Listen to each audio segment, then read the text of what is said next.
Welcome to the first day of our online video series looking at the journeys to Jesus through Advent. And each day there will be a short video with a different person from SBC sharing reflections on a different character or person who play a part in the journey to Jesus as is revealed in the scriptures.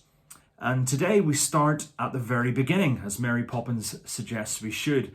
But we're not starting at Genesis. We're actually starting at John chapter 1, where it says at the very start, it says, "In the beginning was the Word, and the Word was with God, and the Word was God." Now, those are really familiar words, aren't they? Yet they can seem a little bit confusing at times.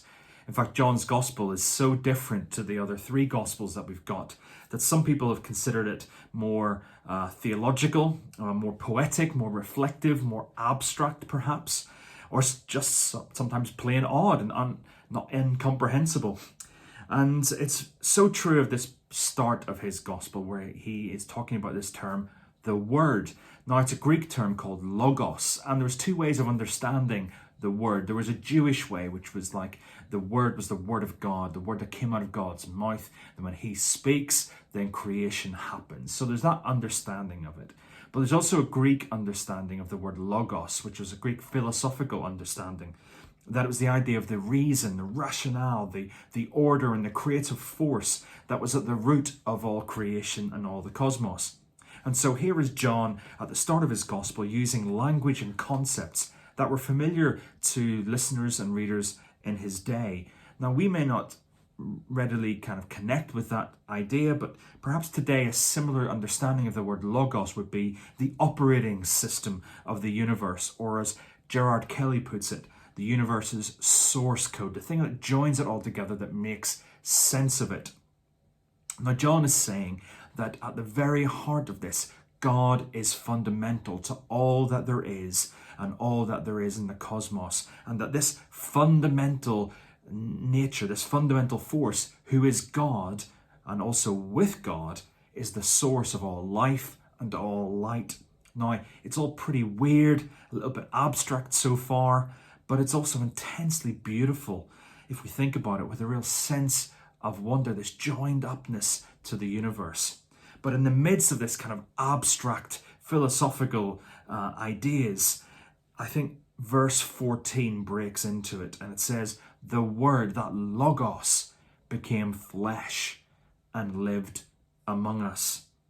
Whatever was that abstract, out there, speculative entity, here it is in front of us in flesh and bone. God with us, Emmanuel. The architect, the designer and builder, the fountain, the foundation, the glue, the force holding all of creation and the cosmos together, galaxies and grasshoppers, mountain chains and microbes, walks among his creation as one of us. The author writing himself into the plot line. He's left his fingerprints on the pages of history and his footprints in the sand. There are many today that have a sense that there is so much more beyond the here and the now, a sense that there's a greater intelligence, a greater power behind it all, a force out there that is present but is unknowable as far as they're concerned, something bigger than us, a higher power, some might say. And people who think like this may describe themselves as spiritual but not necessarily religious. They believe there is something, but they don't know what that something is, or let alone who that something may be. And it's perceived as a force which is unknowable.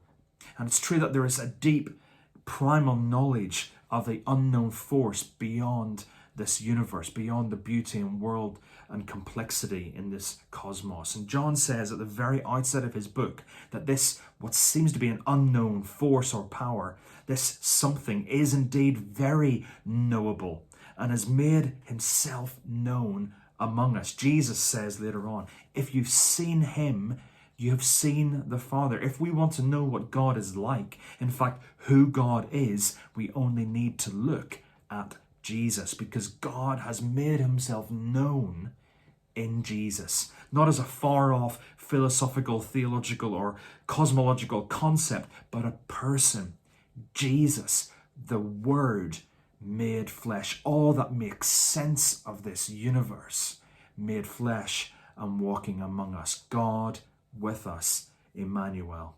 So in answer to the question that Joan Osborne's song asks, what if God was one of us? John says most emphatically, he was. Pete Greig writes in regards to this, we believe in the blasphemous glory of Emmanuel, eternity stepping into time, infinity dwindled to infancy, omnipotence surrendering to incontinence, a name rumoured to be illegitimate, omniscience learning obedience, the eternal Word screaming as a baby, here is our God, the sovereign who emptied himself into the nature of a man, the King born in a barn.